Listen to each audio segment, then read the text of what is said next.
This is the guidelines for controlling the humidity for premature babies.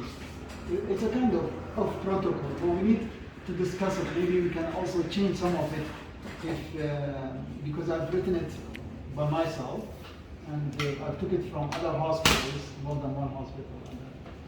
So it starts with introduction and why we need for babies less than premature baby, the stratum corneum, the thick layer of the skin of the epidermis that help us control our body temperature and help us prevent oozing, and that's why we can live in a dry environment. So these premature baby, they don't have it. So they have what they call it TEWL, or trans epidermal water loss. So the use of environmental humidity, increasing humidity, is to prevent, or at least reduce if we cannot prevent.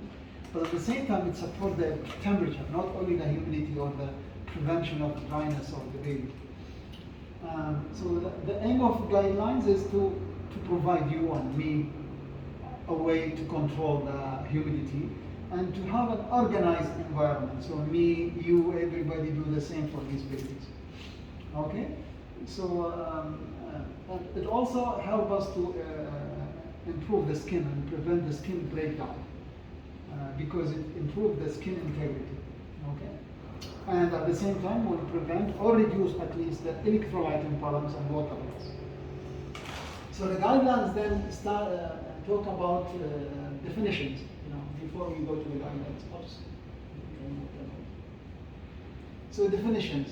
So what is environmental humidity? Is the concentration of water vapor around the baby inside the incubator. And transepidermal water loss is the amount of evaluated loss of water from the immature epidermal layer because of the absence of the stratum corneum for premature babies. The hybrid is the a system. We don't need it here actually because we have lots of incubator and we don't have like very high demanding admission. But they created the hybrid. It's a hybrid cot operate as an incubator and the ability to raise the hood and the function of the open system. So it's an open system, but it's a kind of enclosure hood to increase the humidity for babies that they cannot be in a cot, but at the same time we don't have incubator for them. So actually we don't need it because we have incubator. An incubator, we utilize the baby Leo. They have it will take some time because he is on one the side. baby Leo because we have the humidity control in the system. And we have the servo control. The servo control is the automatic system of controlling the environmental temperature based on the temperature of the skin. So we have a probe on the baby, and the system controls the environmental temperature based on a preset of a system that tells the incubator what it will be. The environmental temperature around the baby depends on the baby temperature. This has one problem. When the baby gets febrile, because of disease process, the incubator will change the temperature. So if we use the servo system, we have to be very carefully watching the sudden change of the incubator temperature because baby might be febrile or baby might be cold because of infection. So if you use the servo control system, it's very important to monitor the sudden change in the incubator heat production. Because if the baby is febrile, right away the incubator will decrease the environmental temperature. Radiant warmer is the one we use. We have Ohio, we have one I think in the labor room and we have one the OT. So it's an open system but it can produce warmer. There is another type called isolate. Now we don't have isolate in the hospital, but it's somewhere between incubator. Oh, it's not here. I removed it. But the isolate is somewhere between incubator and the Ohio resuscitate. So it's not an incubator, but it's not a Ohio. It's somewhere in between. Okay, it's a portable system, but it's the same like incubator, but it's an open. So how we do assessment for babies who need humidity? Any babies who's less than 30 weeks, either by date, the most important, or by ultrasound. And if we don't have both, we have to do gestational age assessment. Okay? And they are less than 2 weeks.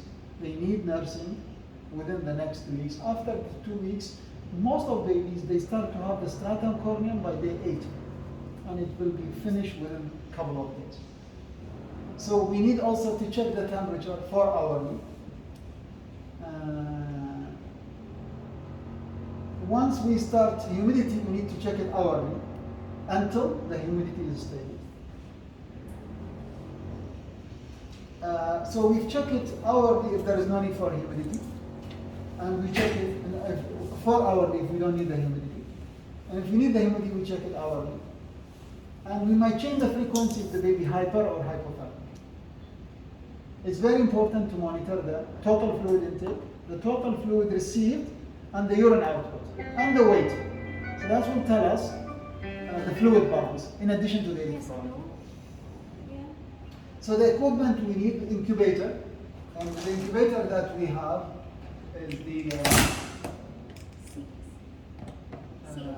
is the BB Leo, and it has a control of. If you have any problem, just call me up. The environmental humidity need to be controlled to control the within next 7 days, and we will have the algorithm to decrease the temperature over the next couple of days. Now we don't have hybrid because we have baby Leo. So the hybrid is, I would say that it's a baby Leo incubator, but it's open. That's the whole, because it have a wire harness. So we don't have the hybrid incubator. Sometimes a water bag is needed. The water bag, the humidifier, okay. And the water bag need to be changed, and then we have a process.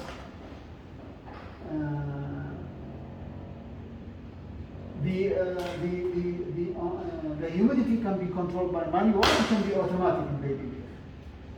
The radiant warmers have no humidity, okay? But we can provide degree of humidity while nursing a radiant warmer, and there is, remember that when we use the radiant warmer, there might be a significant transepidermal water loss.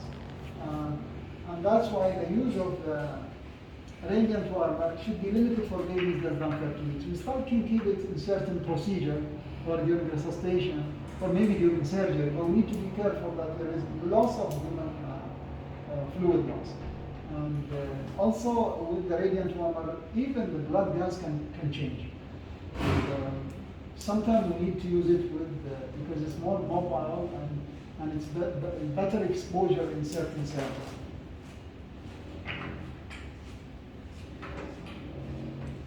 So how to set up the humidity and how to serve in baby Leo setting? You remember always when we do round, we are concentrating on sodium level, because sodium level is very important. Either we lose it through the skin, or we lose it through urine or stool, or if we have stomach in surgery, we lose sodium level. So if its sodium is not high, if the sodium is low, and it's not high in the urine, then most people are losing it here. Very important indicator of transepidermal water loss. And this is how we should set the humidity according to the age. So from 1 to 7 is 80%, maybe more sometimes. Day 8, 75, 70, 65. And in day 15, we stop.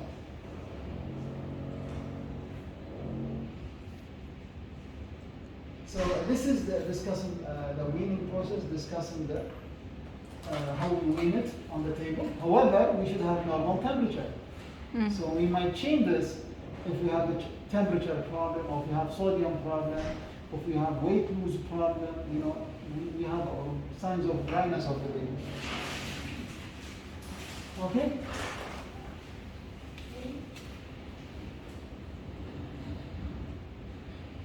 Documentation, we should have flow sheet. Do you have it in the system, the humidity?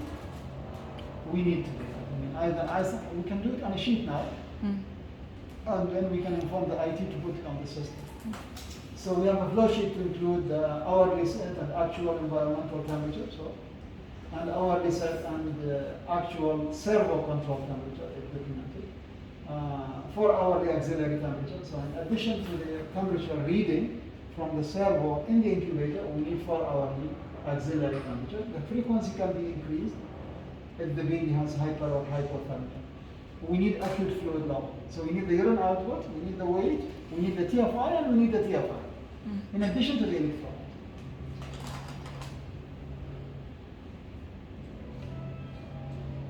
So once the humidity is seized, we need to change the incubator.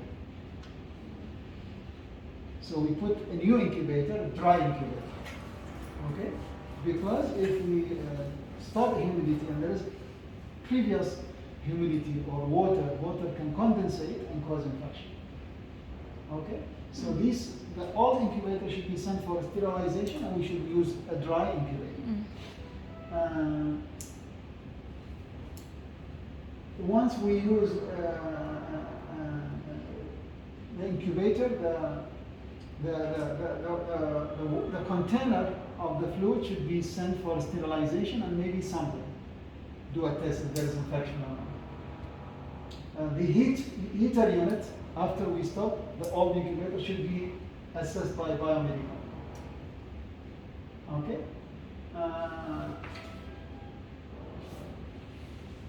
We don't have Hebrew code, so I'm going to pause this. I think we should remove it.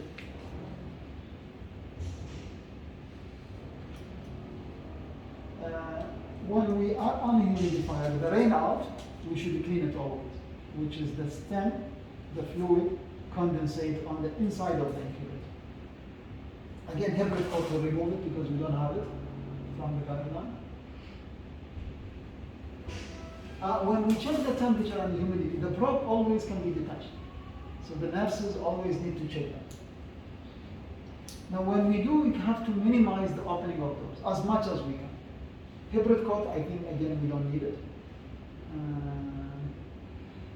Clustering care is very important when we control the temperature. So we do everything at the same time, feeding, changing diaper, and the doctor examine, or procedure, sampling, whatever that will be. Clustering of care. Incubator should be changed weekly. The incubator should be changed weekly and cleaned. So for the family,